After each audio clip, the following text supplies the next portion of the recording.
Oh, Canada. I'm feeling excited about Oh, Canada. I hope you guys know that I'm not talking about a trip to Canada. Oh, Canada is the latest film directed by Paul Schrader, which is going to have its premiere at the 2024 Cannes Film Festival.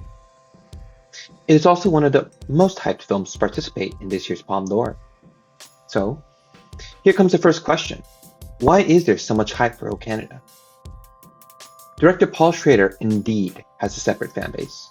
Yet, the overall hype for Oh, Canada seems a little more intense compared to his previous film screened at Cannes. The extra layer of hype can be traced back to a reunion factor. The reunion between a duo, Paul Schrader and Richard Gere.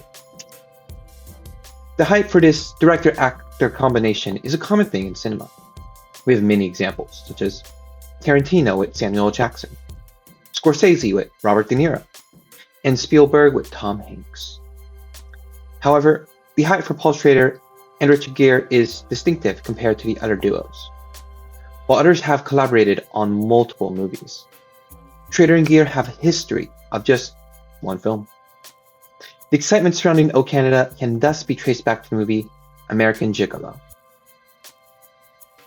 So, here comes the next question. What's so special about American Gigolo? What did the duo do so uniquely in that film? The answer lies in the period of its release, 1980. During that time, Paul Schrader had already directed 2 films, yet he was known within the industry for the writer of Scorsese's Taxi Driver. However, the film American Gigolo created a buzz at the industry for its visual treatment and political layers.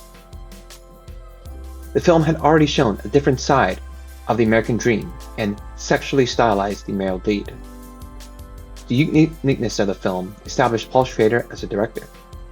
Thus, the film changed his identity from the writer of Taxi Driver to the director of American Gigolo. When it comes to Richard Gere, he was a supporting artist during that era. The film American Gigolo explored his qualities as a main lead. The performance became a turning point in his actor's career. Thus, the film American Gigolo was a breakthrough for the director and actor. After the film, both had their evolution, and cinephiles are excited to watch the latest version of the duo. What's going to happen this time?